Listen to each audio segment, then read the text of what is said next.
पिछले कुछ समय से बिहार लोकतंत्र, लाठीचार्ज एवं राजनीति का हॉटस्पॉट बना हुआ है, जहां पर एक तरफ बीपीएससी अभ्यर्थी हैं जो कि री एग्ज़ाम 17वीं बीपीएससी के री एग्ज़ाम को लेकर अड़िग है, तो वहीं दूसरी तरफ आयोग है जो इस चीज़ के ऊपर अड़ा हुआ है कि हम 4 जनवरी को एग्ज़ाम लेंगे तो ज़रूर, लेकिन केवल और केवल बापू परीक्षा केंद्र पर जिन अभ्यर्थियों का सेंटर पड़ा था केवल उन्हीं अभ्यर्थियों का एग्ज़ाम लेंगे। तो तीसरी तरफ यहाँ पे अदर एक स्टेक होल्डर्स देखने को मिल रहे हैं जो कि इस लड़ाई के बीच अपनी रोटी सेकने को पड़े हुए हैं, जहां पे वो अपना अपना जो फ़ायदा है वो निकालना चाह रहे हैं। और बीच में लटक गया है भारत के ग्रोथ का इंजन, जो कि भारत की जो युवा पीढ़ी है उनका भविष्य। हमारे साथ यहाँ पर अभिषेक सर है जो इस चीज़ के ऊपर चर्चा करेंगे डैट ये जो असमंजस की स्थिति बनी हुई है, जहाँ पर छात्र अपने भविष्य को लेकर कहीं ना कहीं असमंजस में है, एवं जो एक तरफ आयोग है वो इस बात पर अड़ गया है कि जो एग्ज़ाम है तो वो होगी ज़रूर, लेकिन केवल उनकी होगी जिन्होंने बापू परीक्षा के केंद्र पर अपना एग्ज़ाम दिया था। तो अभिषेक सर, स्वागत है आपका। एंड इस मुद्दे के ऊपर आपकी क्या राय है, मैं आपसे ज़रूर जानना चाहूँगा। जी बिल्कुल। जो शुरुआत होती है, मैं पूरी क्रोनोलॉजी आपको बताना चाहता हूँ। शुरुआत हमारी होती है पेपर की कि 30 सितंबर को पेपर होना था सर। 30 सितंबर को पेपर होना था और उसके बाद में कुछ ऐसे इवेंट्स होते हैं, कुछ ऐसी चीज़ें होती हैं जिससे कि पेपर का नोटिफिकेशन जो है वो और भी डिले हो जाता है। डिले होने के बाद में ऐसी स्थिति बन जाती है कि 28 से 30 सितंबर को पेपर होना था, 28 सितंबर को ये क्लियर होता है कि डेट एक्सटेंड होने वाली है। जी, डेट एक्सटेंड हो जाती है। डेट एक्सटेंड होके वो पेपर होता है 13 दिसंबर को, जो कि 30 सितंबर को होना था। पूरी पहली बात तो पूरी साइकिल जो है वो आगे बढ़ जाती है। ठीक है, 13 दिसंबर को पेपर होता है। फॉर्म जो है इसका भरा जाता है 4 नवंबर तक। कुछ इरेगुलरिटीज़ होती हैं, बच्चों का ये भी डिमांड आती है एस्पिरेंट्स की कि लास्ट टाइम में जो फॉर्म भरना था, फॉर्म भर नहीं पाए एस्पिरेंट्स। मैं थोड़ा आपको कट करना चाहता हूँ डैट बीच में एक और चीज़ें चल रही थी डैट ओटीआर लेकर भी कि उसको दोबारा ओपन करने के लिए भी छात्रों का कुछ मांग था, जिसको लेकर बाद में आयोग इस चीज़ के ऊपर शायद नहीं माना। तो क्या ये भी न्यूज़ सही थी क्या इस प्रकार की चीज़ों के ऊपर? बहुत सारी इरेगुलरिटीज़ ऐसी देखी गई थी। चलिए वो सब तो ऐसी चीज़ों में आती है कि एक टाइम ब्रैकेट दिया हुआ है, अगर तो उस टाइम ब्रैकेट में अगर आपने नहीं किया, शुरुआत में नहीं किया, तो इट इज़ लाइक कि ठीक है, अब वो तो आपको करना चाहिए था। तो इस डाउटफुल मैनर में, इस ग्रे एरिया में आके हम देखते हैं कि वो चीज़ मान ली जाती है कि हाँ ठीक है, ये आपकी गलती थी कि आपने फॉर्म फिलअप नहीं किया था उस टाइम पे, और ये चीज़ आगे बढ़ जाती है। हम मेजर जो मुद्दा है हमारे इस डिस्कशन का, बात करने का, वो है 13 दिसंबर का पेपर, जो कि पूरे 912 सेंटर्स में हुआ था बिहार में। उन 912 सेंटर्स में एक सेंटर ऐसा था जहां से ये चीज़ें निकल के सामने आती हैं। और आज की जो स्थिति बनी हुई है बिहार की, बिहार में जो भी चीज़ें हो रही हैं, जो भी चक्का जाम हो रहा है, जो भी लाठीचार्ज हो रहे हैं, उन सब की जो स्थिति है वो उसी दिन से स्टार्ट होती है। क्रोनोलॉजी वहीं से स्टार्ट होती है उसकी। अच्छा सर, तो बेसिकली अगर हम यहाँ पे बात करते हैं तो उस एग्जैक्टली जो बापू परीक्षा केंद्र था, एग्जैक्टली उस केंद्र पे उस 13 दिसंबर 2024 की जो तारीख है, उस तारीख को बेसिकली ऐसा हुआ क्या था जिसका परिणाम अभी है कि छात्र इस ठंडे में, इस करकराती ठंड में, पूस की रात में लोग सड़कों के ऊपर अपना रात बिताने को मजबूर हो चुके हैं।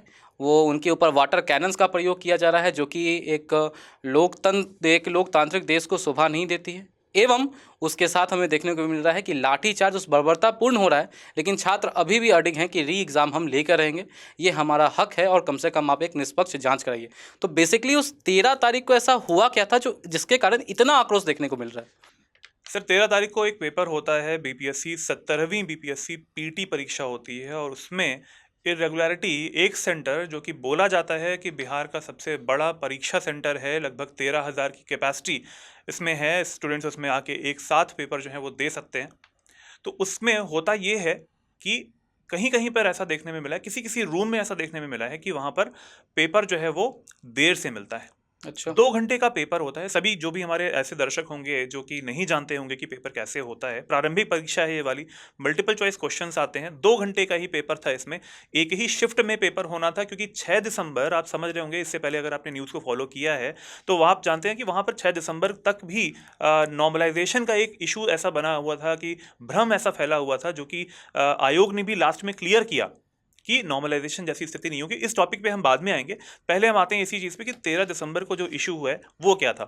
पेपर 2 घंटे का था, 12 बजे से 2 बजे तक का। ठीक है। As a Study IQ faculties, as a Study IQ members, हम जानते हैं कि उस समय, उस दिन को लाने से पहले स्टूडेंट्स को प्रिपेयर कराने में हमारा कितना एफर्ट्स रहा है, और स्टूडेंट्स का हमसे ज़्यादा एफर्ट्स रहे हैं। सर, स्टूडेंट्स ऐसे भी हैं जो कि ना ही बिहार से बल्कि अलग अलग राज्यों से आए हुए हैं, अलग अलग राज्यों से आए हैं, दूर से किस तरीके से आए हैं, क्या खर्चा हुआ है, कहाँ पे उन्होंने स्टे किया होगा। ऐसा बिल्कुल नहीं है कि होम डिस्ट्रिक्ट जो है वो दिया गया था, अलग अलग डिस्ट्रिक्ट दिए गए थे सेंटर्स में। तो ये जो फुल प्रूफ प्लानिंग करी गई थी वो तो चलो ठीक थी, वो तो अच्छे तरीके से किया गया था, लेकिन उस सेंटर पे क्या हुआ इस पे आते हैं। देर से अगर पेपर दिया जाता है तो ये एक बहुत बड़ी एक असमंजस की स्थिति, या फिर हम कह सकते हैं कि अव्यवस्था की जो स्थिति है वो वहीं से बन जाती है, अच्छा। वहीं से क्रिएट हो जाती है। स्टूडेंट्स का ऐसा कहना है, और वो बिल्कुल कह रहे हैं कि आप सीसीटीवी की रिकॉर्डिंग्स जो है वो निकलवा के लाइए। पेपर जो है वो आधे घंटे बाद दिया गया और जल्दी ले लिया गया, 2 बजे के आसपास वो ले भी लिया गया। तो ये कहाँ से फेयर है सर? ये फेयर कहाँ से होता है? स्टूडेंट्स अगर ये चीज़ कह रहे हैं कि भाई सीसीटीवी रिकॉर्डिंग निकलवाइए, देखिए हुआ है ऐसा, और वहाँ पर सीसीटीवी कुछ रिकॉर्डिंग ऐसी निकल के आई भी हैं, उसमें ऐसा देखने में भी मिल रहा है कुछ जो मीडिया स्टूडेंट। रिपोर्ट्स में देखने को मिले। बिल्कुल सर, जी। मीडिया रिपोर्ट्स में आया भी है कि भाई उस सेंटर में, क्योंकि बड़ा सेंटर है सर, उसका उद्घाटन करने के लिए हमारे जो चीफ मिनिस्टर हैं नीतीश कुमार जी, वो भी आए थे और उन्होंने भी इसका उद्घाटन किया था, और अच्छे तरीके से उसको प्रमोट भी किया गया था कि हाँ भाई बिहार में विकास हो रहा है, और विकास के लिए जो परीक्षा होती है इस लेवल की, जो कि एक राज्य के राज व्यवस्था में जो कि एक इन्वॉल्व होने वाले एक अधिकारी होते हैं, उसकी परीक्षा है।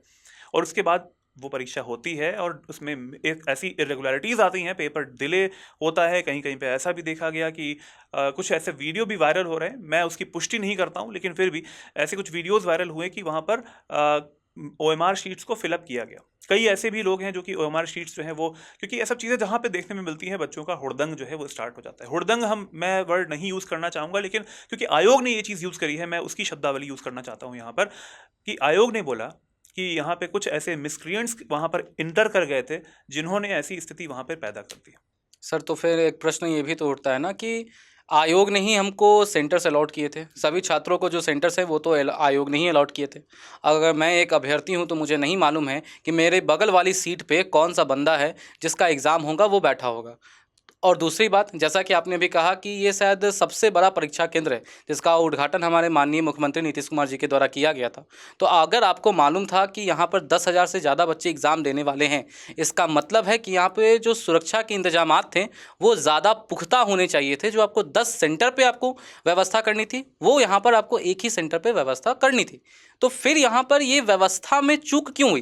क्योंकि अगर हम आयोग की ही बात को मानते हैं तो आयोग का कहना है कि अव्यवस्था पाई गई है, जो कि आयोग ने यहाँ पे स्वीकार किया, और इसी के कारण 4 जनवरी को दोबारा बार आपको री एग्जामिनेशन करवाने की बात कर रही है। लेकिन प्रश्न ये उठता है कि वो अव्यवस्था हो कैसे गई? क्योंकि आपको तो व्यवस्था मेंटेन करनी थी, क्योंकि अगर व्यवस्था आपने मेंटेन नहीं की तो सर व्यवस्था का विलोम होता है कि वहाँ पे अव्यवस्था वहाँ पर उत्पन्न होगी। तो इतने बड़े सेंटर्स पे जब आपको यहाँ पर लोक सेवा का आप एग्ज़ाम ले रहे हैं तो इस प्रकार की चीज़ें क्या होना आज के डेट में जायज़ है? किस हद तक हम इस चीज़ को स्वीकार कर सकते हैं? सर, मैं एक और डायमेंशन से इसको जोड़ना चाहूँगा। वो डायमेंशन ये है कि लोगों का, एस्पिरेंट्स के जो पेरेंट्स होते हैं, माँ बाप होते हैं, उन सब का सपना जो होता है वो क्या होता है कि हाँ बच्चा मेरा पढ़ाई कर रहा है, लाइब्रेरी में बैठ के पढ़ रहा है, सुबह सुबह एकदम उठ के पढ़ाई की जाती है। कुछ लोग ऐसे भी होते हैं, मैं सारे पक्षों को ले रहा हूँ यहाँ पे, कुछ एस्पिरेंट्स ऐसे भी होते हैं जो कि वर्किंग प्रोफेशनल होते हैं। वर्किंग प्रोफेशनल के साथ वो जॉब भी कर रहे हैं, पढ़ाई भी कर रहे हैं, उसके बाद में वो एग्ज़ाम देने भी आ रहे हैं। तो यहाँ से अगर देखा जाए तो एक एग्ज़ाम देने से पहले जो प्रक्रिया होती है वो बहुत बड़ी प्रक्रिया है, बहुत सारे स्टेजेस होते हैं। क्या दुख दर्द, बीमारी झेल वेल के, क्योंकि मौसम चेंज होता है, बहुत सारी चीज़ें ऐसी होती हैं जिसमें कि ऐसी एस्पिरेंट्स जो हैं वो झेलते रहते हैं। उसके बाद व्यवस्था करने की जिम्मेदारी किसकी थी? वो वहाँ पर सेंटर्स, क्योंकि बीपीएससी अगर है तो फिर वो उसकी तरफ से जो भी वहाँ पर व्यवस्था की गई है, पुलिस दल होते हैं वहाँ पे, उसके बाद जो भी चीज़ें वहाँ पर क्रिएट की जाती हैं वो प्रॉपर तरीके से करनी चाहिए थी। मैं बिल्कुल कह रहा हूँ कि वहाँ पर आयोग की तरफ से व्यवस्था करी गई होगी, मैं बिल्कुल कह रहा हूँ कि वहाँ पर किया गया होगा, लेकिन साथ में जो सेंटर पे ऐसा हुआ कि एक बुकलेट जो थी जहाँ पे जा रहे थे वो बुकलेट ओपन होके आई थी। ये बहुत ही ऐसा नंबर्स कुछ हैं इसमें कि हाँ सिटिंग अरेंजमेंट जो था वो सीट्स ज़्यादा थे और वहाँ पर सिटिंग्स कम थी और वहाँ पे एस्पिरेंट्स जो थे वो ज़्यादा थे। तो इस तरीके से कुछ ऐसे नंबर्स भी निकल के आए थे। तो ये भी बोला गया है आयोग की तरफ से, जो बयान है उसी को मैं यहाँ पर बस बोल रहा हूँ कि वो इसकी वजह से अलग रूम से क्वेश्चन सेट को लाया गया था एंड दैट वाज ओपन।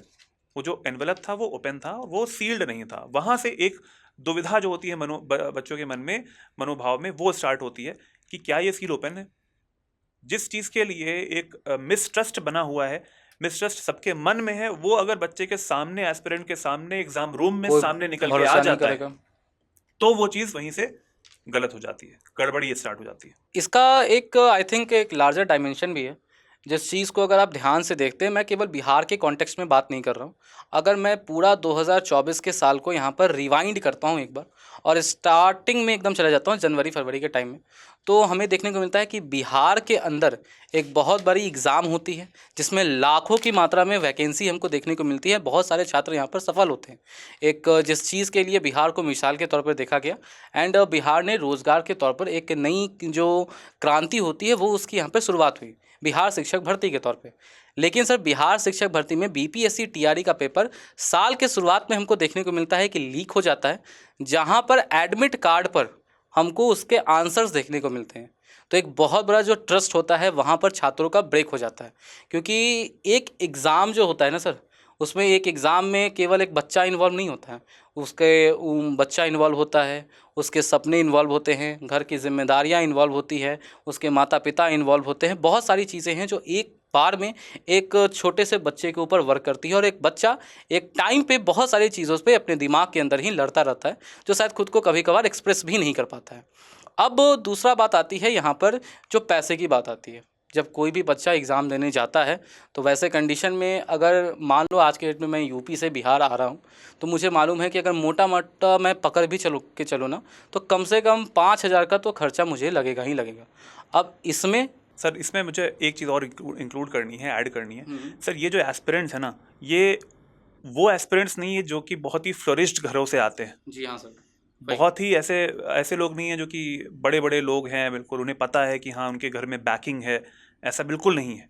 ये वो लोग हैं जो कि सुबह उठ के लाइब्रेरी जाते हैं, सुबह उठ के पढ़ते हैं। कुछ ऐसे भी लोग हैं जो कि वर्किंग प्रोफेशनल्स हैं, कुछ ऐसे भी स्टूडेंट्स हैं जिनके पास पैसे नहीं रहते हैं, कहीं से अरेंज करते हैं वो वर्क करके।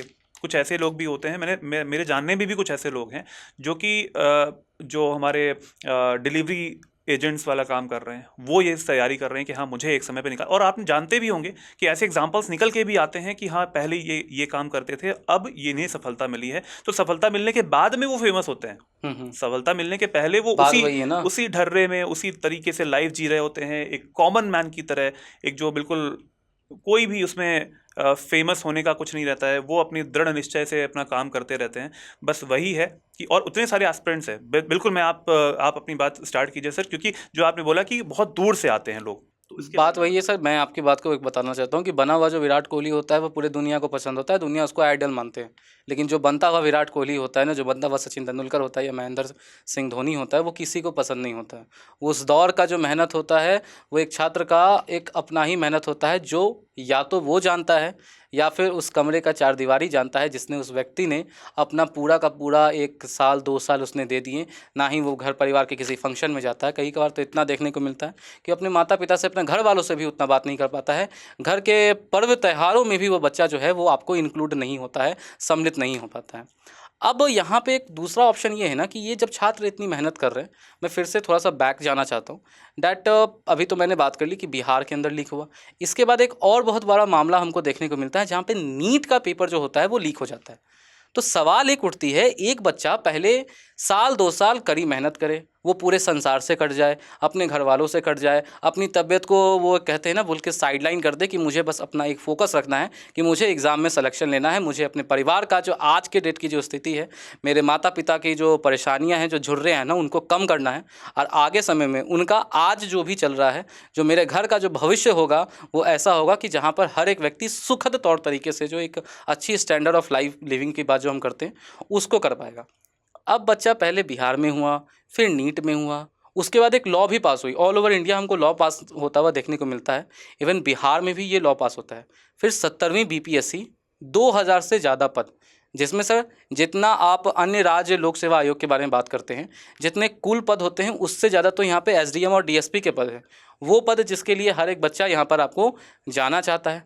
अब यहाँ पे भी अव्यवस्था होगी, चलो ठीक है पेपर लीक नहीं, मैं बोल रहा हूँ अव्यवस्था होगी। बच्चा तैयारी करे या रोड पे खड़ा होकर अपना हक मांगे, और बार बार हक मांगे, कभी नीट के लिए मांगे, कभी टीआरई के लिए मांगे, कभी बीपीएससी सिविल सर्विसेज के लिए मांगे, या फिर हमको देखने को मिलता है अन्य एग्ज़ाम्स के लिए मांगे। तो बच्चा करे क्या? अब लार्जर पिक्चर ये बन रहा है कि बच्चा का जो ट्रस्ट है ना, ये जो इंस्टीट्यूशंस आपको एग्ज़ाम कंडक्ट करवा रहे हैं, इनके ऊपर बच्चा का ट्रस्ट धीरे धीरे हमको देखने को मिल रहा है कि ब्रेक हो रहा है।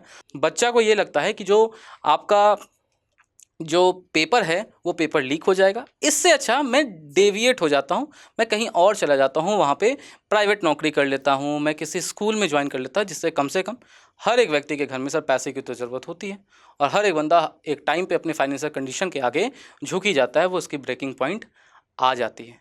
तो एक सवाल बहुत बड़ा यहाँ पर क्रिएट हो रहा है डैट अब इस प्रकार के बच्चे जब अपना हक मांगने के लिए खड़ा हैं एंड गांधी जी के राज्य में जब यही बच्चे आपको खड़ा हैं गांधी जी की मूर्ति के सामने कि आप हाथ जोड़े खड़ा हैं कि आप हमारी बात सुनिए, एक निष्पक्ष जांच कराइए, तो इनसे बात तो नहीं की जाती है और बर्बरतापूर्ण लाठीचार्ज किया जाता है। लोकतंत्र और लाठीचार्ज, किस हद तक इस दोनों का जो संयम है वो बैठता है सर? सर लाठी चार्ज जो किया गया है वो तो बहुत ही हम कह सकते हैं कि एक तरीके से बहुत गलत चीज़ है, बिल्कुल ही नहीं होना चाहिए था ये चीज़। तो देखिए लाठी चार्ज के लिए सिचुएशंस होती हैं कि जब ऐसी स्थिति बन जाए कि बहुत ही ज़्यादा ऐसा हो कि वो हिंसक हो रहे हों, ठीक है, या तो ऐसा हो जाए कि वो कहीं ना कहीं पर मिसक्रिएंट्स वहाँ पर हों। ये तो लेकिन ये तो सर एस्पिरेंट्स हैं, ये तो वहाँ पर और शांतिपूर्ण सर तरीके हाथ से जोड़े कर हुए रहे हैं हैं, ना, तो हाथ सत्याग्रह जोड़ कर रहे रहे हैं। हैं। कई सारे ऐसे न्यूज़ हैंडल्स हैं, उनमें भी आया हुआ था कि ये बीपीएससी ऑफिस के सामने वहाँ पर शांतिपूर्ण तरीके से जा रहे थे धरना करने के लिए। तो वहाँ पर आप शायद आप वीडियोस देखे होंगे आपने, वहाँ पर लाठियों का यूज़ किया गया। लाठी टूट जा रही है तो पेड़ पौधों की जो टहनियाँ हैं मोटी मोटी, उनका यूज़ किया गया मारने के लिए। महिलाओं को या फिर एस्पिरेंट्स जो है हमारी फीमेल एस्पिरेंट्स होती हैं, उनको भी ऐसा नहीं सोचा गया कि हाँ वो कौन है। मेल जो पुलिस पर्सनल थे उन्होंने लाठीचार्ज किया है और ये बिल्कुल नहीं देखा कि सामने कौन आ रहा है। तो ये बहुत गलत था उस टाइम पे। उसके बाद में जो आपने बताया, ये चीज़ आपने पूछा, ये चीज़ लाठीचार्ज के बारे में कैसे है। गांधी मैदान में आप बिल्कुल बिल्कुल शांतिपूर्ण तरीके से वो प्रोटेस्ट कर रहे थे, जो डिमांड्स थी वो रखना चाह रहे थे, वो उनकी जो डिमांड्स है वो सुनना चाहिए वो चीज़ें। तो वो चीज़ें, उन चीज़ों में भी हमने देखा है कि लाठीचार्ज होता है। वाटर कैनन का यूज़ होता है, आपने देखा होगा न्यूज़ में भी वाटर कैनन का भी यूज़ हो रहा है। तो ऐसे समय में वाटर कैनन का यूज़ करना, और वहाँ पर कुछ सीनियर आईपीएस ऑफिसर्स हैं तो उनका ऐसा कहना है कि बिल्कुल भी लाठीचार्ज यूज़ नहीं हुआ है। आप, ये मैं नहीं कह रहा हूँ, ये तो न्यूज़ हैंडल्स जो हैं वहाँ पर वीडियोज़ में रिकॉर्डेड है ये चीज़ कि सीनियर आईपीएस ऑफिसर्स हैं वहाँ पर, वो ये ऐसा बोल रहे हैं और वहाँ पे बिल्कुल तरीके से बिल्कुल झूठा जो बयान होता है वो दिया जा रहा है, जिससे कि एक नैरेटिव क्रिएट हो यहाँ पर। लेकिन बच्चों को इंसाफ नहीं मिल रहा है। 31 दिसंबर में एक डेलीगेशन था जो कि जाने वाला था सर, उसके बारे में कुछ डिमांड्स थी जिन्होंने जो कि रखा था उन लोगों ने, कुछ डिमांड्स थी, वो ज़रा आप बता दीजिए सर। डिमांड्स के तौर पे हमको देखने को मिलता है कुछ 4-5 डिमांड्स हैं। सबसे पहला तो ये डिमांड था कि जो परीक्षा है वो री एग्ज़ाम करवाई जाए और वो सारे केंद्रों के ऊपर आपको करवाई जाए, ये पहला डिमांड था। दूसरा डिमांड हमको देखने को मिलता है, ये काफ़ी दुखद न्यूज़ है कि एक हमारे छात्र थे, नाम था सोनू कुमार, उनका निधन हो गया इस बीच, इसी प्रोटेस्ट के बीच। तो उनके परिवार वालों को मुआवजा देने के बारे में बात कहा गया है। और जिस लाठीचार्ज के बारे में आप बात कर रहे हैं तो उसका एक दूसरा एस्पेक्ट भी है। एक तो छात्रों के ऊपर लाठीचार्ज हुआ और लाठीचार्ज करने के बाद उन्हीं छात्रों के ऊपर सर चार्जशीट फाइल कर दी गई है। अब एक छात्र के ऊपर जब एफआईआर हो जाता है ना, तो वो बस एक परीक्षा से वंचित नहीं होता है, वो अपनी पूरी ज़िंदगी अब किसी सरकारी एग्ज़ाम का जो परीक्षा है वो उसमें बैठ नहीं सकता है। और अगर उसका एग्ज़ाम निकल भी जाता है तो उसके बाद भी उसकी जो प्लेसमेंट है, जो अलॉटमेंट है ना, वो उसको नौकरी मिलेगी नहीं। उसके बाद अगर हम बात करते हैं तो देखने को मिलता है कि जब लाठीचार्ज किया तो छात्रों की तरफ से जो डेलीगेशन गया था, 11 सदस्यीय डेलीगेशन गया था, उसमें कहा गया है कि जो कर्मियों ने, जो पुलिस कर्मियों ने लाठीचार्ज किया है उनके ऊपर यहाँ पर जो एक एक्शन है वो एक्शन लिया जाए। एंड सबसे बड़ी बात जो यहाँ पर निकल कर आई थी सर, वो यहाँ पर हमें ये देखने को मिलता है कि छात्रों ने कहा कि निष्पक्ष जांच करवाइए। अभी भी उनकी मांग थी कि आप डेलीगेशन बुलाइए, हम आएंगे, हम बात करेंगे। और एकदम जायज़ मांग, कुछ यहाँ पे एग्जैजरेशन या कुछ अलग से पॉइंट जो अचानक शूटअप हो गई उस ज्ञापन में, ऐसा कुछ नहीं था। छात्रों ने कहा कि आप निष्पक्ष जांच कराइए। हम सभी लोगों ने दिल खोल के इस चीज़ का स्वागत किया।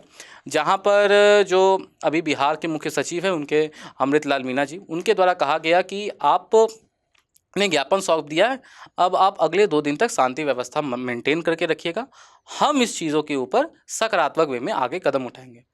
प्रश्न ये उठता है कि आज हम 1 जनवरी 2025 में आ चुके हैं। यानी कि हम लोग अपना नव वर्ष मना चुके हैं, लेकिन वो अभ्यर्थी जो रोड पर बैठे हुए हैं उनका जो नव वर्ष है वो इसी कड़ाके की ठंड में, इसी पूस की रात में, उस गर्दनी बाग का जो आपका हमको धरना स्थल देखने को मिलता है वहाँ पे उन्होंने मनाया है। अब 4 जनवरी को पेपर है, लेकिन इसके बाद कोई डेवलपमेंट जो है वो हमें होता हुआ नहीं नज़र आ रहा है। और एक बार फिर से छात्र, जब कुछ समझ में नहीं आया है तो फिर से छात्र सर आपको रोड पर हैं। तो प्रश्न ये उठता है कि अब बात होगी, या अगर एक बार फिर से वो सारी चीज़ें हमको देखने को मिलती है जो पहले हुआ था, तो इससे दुखद मुझे नहीं लगता है कि कुछ और हो सकता है। जहाँ पे बात नहीं की जा रही है, लेकिन 3 बार तो लाठीचार्ज सर अभी तक हो चुके हैं, if I am not wrong. Sir एक और चीज़ यहाँ पे मुद्दा अटैच करते हैं, वो ये है कि नॉर्मलाइजेशन जो है वो होगा कि नहीं होगा। एक प्रश्न है सर, वो मुझे बताइएगा। अब जैसे आयोग का कहना है कि हम 4 तारीख को अगर आयोग पेपर कंडक्ट करवा भी देता है, ठीक है, मैं सपोजिटली बता रहा हूँ, अगर पेपर हो भी जाता है तो एक चीज़ मैं खुद समझना चाहता हूँ कि कुछ वो हमको अभ्यर्थी देखने को मिलते हैं जो कि एग्जैक्टली जो बाकी केंद्रों के ऊपर थे, तो उनका पेपर तो 13 तारीख को हो चुका है। अब जो नया पेपर बनेगा, जो कि हमको देखने को मिला 25 से 30 केंद्रों के ऊपर, जो भी बापू परीक्षा पे जो भी अभ्यर्थियों ने अपना एग्ज़ाम दिया था, तो उनका जो पेपर बनेगा वो सेम तो बनेगा नहीं। और जब सेम बनेगा नहीं तो फिर आप इक्वेट कैसे करेंगे? तो नॉर्मलाइजेशन तो सीधा हो जाता है। और नॉर्मलाइजेशन में एक पहलू और भी है सर, जो नॉर्मलाइजेशन है वो वनडे एग्ज़ाम्स के लिए प्रयोग होता है। एंड वहाँ पर भी ये बहुत ज़्यादा, मुझे ये नहीं लगता है कि ये बहुत ज़्यादा एकदम क्लीन चिट है। वहाँ पर भी ये विवादों के घेरे में रहा है और पूर्व में इसके ऊपर सवाल उठाए गए हैं। इसी पर जो बीपीएससी के सचिव हैं उनकी तरफ से बयान आया है कि वो नॉर्मलाइजेशन नहीं होगा, स्केलिंग होगी। तो स्केलिंग में भी चीज़ें ऐसी ही रहती हैं जैसे ये नॉर्मलाइजेशन में रहता है कि बहुत ही डाइसी सी चीज़ें हैं, ग्रे एरिया में चीज़ें रहती हैं। स्केलिंग में भी ये चीज़ें ऐसी ही रहती हैं, चीज़ें सामने निकल के नहीं आती हैं। तो यही चीज़ होने वाली है, ऐसा उनकी तरफ से बयान है। 4 जनवरी को पेपर होने वाला है। प्रीलिम्स का लगभग 12,000 एस्पिरेंट्स जो हैं वो उनका फिर से री एग्ज़ाम होगा। और ऐसा नहीं है इस बार की जो गांधी परिसर था उसी में फिर से होने वाला है। उस सेंटर में अब नहीं होगा, अब इसके अलावा कुछ सेंटर्स डिसाइड किए गए हैं और वो करीबन 20 से ज़्यादा सेंटर्स हैं, 20-25 के आसपास जो भी सेंटर्स हैं, इसके बारे में न्यूज़ में भी होगा, उनमें एग्ज़ाम होने वाला है। अब सोचिए कि वहाँ पर फिर से एग्ज़ाम्स होंगे, वहाँ पर फिर से वही व्यवस्था जो होंगी, उसके बारे में चेकिंग होगी, मेटल डिटेक्टर्स का यूज़ होना है। वैसे इसके अलावा बहुत सी ऐसी न्यूज़ भी आ रही है कि कुछ सेंटर्स ऐसे भी थे कि 13 दिसंबर को मेटल डिटेक्टर्स का यूज़ नहीं किया गया था वहाँ पर। अच्छा जी, अभी कुछ समय पहले ही स्टूडेंट्स की तरफ से ऐसा बोला गया है और उनकी तरफ वो सारे स्टूडेंट्स ने एक जगह पे अपने सारे सबूत जो है वो भेजे हैं। इकोनॉमिक्स ऑफेंस यूनिट जो है उनको भी भेजे जाते हैं कि आप ये चीज़ ज़रा इसके बारे में चेक कीजिए। लेकिन फिर भी जो भी चीज़ें हैं आज के समय में, आज हो चुकी है तारीख, 2 तारीख हो चुकी है और उसके बाद में 4 तारीख को पेपर होने वाला है। देखते हैं कि आगे क्या चीज़ें होंगी। बोला ये गया है सचिव की तरफ से, बीपीएससी के जो सचिव हैं उनकी तरफ से, कि जनवरी के एंड में रिजल्ट आने वाला है। स्केलिंग का यूज़ करने के बाद में रिजल्ट निकाला जाएगा, उसके बाद में मेंस एग्जामिनेशन होगा अप्रैल के महीने में। तो ये जो पूरा लंबा प्रोसेस रहा है 2024 का, वो किस तरफ जाता है, स्टूडेंट्स किस तरीके से रिएक्ट करते हैं इस चीज़ पे। हमने सुना है कि कुछ ऐसा भी जगह है जहाँ पर प्रोटेस्ट को बढ़ाने की बात की जा रही है। अपनी बात को रखना है अगर, तो बढ़ाने के लिए कुछ करना पड़ेगा, ऐसा स्टूडेंट्स का कहना है। अगर न्यूज़ एजेंसी की माने तो सर हमें देखने को मिलता है ना कि कुछ दिनों पहले जो ये अभ्यर्थी हैं इनके द्वारा भी प्रेस कॉन्फ्रेंस यहाँ पर करवाई गई थी। तो उन प्रेस कॉन्फ्रेंस में अभ्यर्थियों ने एक बहुत जायज़ सवाल पूछा है, जहाँ पे अभ्यर्थियों ने कहा है कि अगर मान लो कि एक एग्ज़ाम हो रहा है एंड उस एग्ज़ाम में हमको कुछ 30-40 सेंटर्स हैं, उनमें से 5-6 सेंटर्स के ऊपर अव्यवस्था हो जाती है, तो क्या ऐसे कंडीशन में एग्ज़ाम कैंसिल होगा कि नहीं होगा? होगा, एग्ज़ाम कैंसिल होगा। तो अब अगर हम बात करते हैं बापू परीक्षा के ऊपर, कितने परीक्षार्थियों ने एग्ज़ाम दिया? 10,000 से अधिक, 11-12,000 अभ्यर्थियों ने एक जगह पर क्या है एग्ज़ाम दिया, जो कि तकरीबन 1.5 से 2 जिलों के बराबर है। अब अगर हम बापू परीक्षा के ऊपर दोबारा से री एग्ज़ाम करवाते हैं तो उसके लिए जैसा कि आपने कहा कि 25 से 30 सेंटर्स बनाने पड़ेंगे। यानी कि सर अगर हम इसको तोड़ दें थोड़ा, तो 25 से 30 सेंटर के ऊपर आपको अव्यवस्था पाई गई, जिसके कारण आपको दोबारा से एग्ज़ाम कंडक्ट करवाए जाने हैं। तो अगर इतने भारी मात्रा में अव्यवस्था पाई गई है तो छात्रों की बात को सुनने में ऐसी क्या ही परेशानी आ गई है जो अभी तक एक कंस्ट्रक्टिव वे में हमको चीज़ें आती हुई नहीं देखी हैं। छात्र फिर से सड़कों पे हैं, उन्हें पता नहीं है कि 4 तारीख को आगे एग्ज़ाम होगा, एग्ज़ाम नहीं होगा, और जो न्याय है वो न्याय उनको मिल भी पाएगा कि नहीं मिल पाएगा।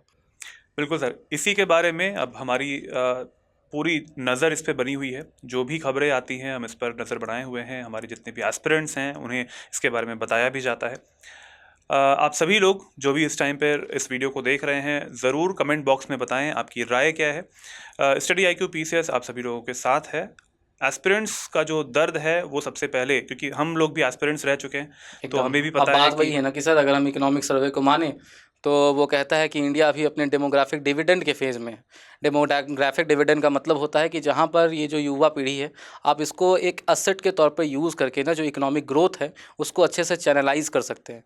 तो प्रश्न एक बहुत बड़ा उठता है कि इसी प्रकार के धरना और प्रदर्शन में हम अपनी जो युवा पीढ़ी है उसको एक लाइबिलिटी बनाना चाहते हैं या उसे एक परिसंपत्ति, एक असेट के रूप में आगे यूज़ करना चाहते हैं। तो इसी के साथ आप सभी लोगों को छोड़े जाता हूँ। एंड आप सभी लोग कमेंट बॉक्स में इस चीज़ के ऊपर ज़रूर अपना राय दीजिएगा कि एक अभी जो युवा पीढ़ी है इसको असेट बनाना है सर, या ही कि इस प्रकार की चीज़ों से हम इसे लाइबिलिटी के रूप में कन्वर्ट कर दें, जिससे भारत की जो इकोनॉमिक ग्रोथ है, जो आर्थिक वृद्धि है, वो भी कहीं ना कहीं आपको बाधित होती हुई नज़र आती है। तो बने रहिए स्टडी IQ PCS के इस चैनल के साथ। एंड जल्दी मिलते हैं और इस बात की आशा के साथ कि आगे जो चीज़ें होंगी वो कंस्ट्रक्टिव वे में होंगी एंड छात्रों को न्याय मिलेगा।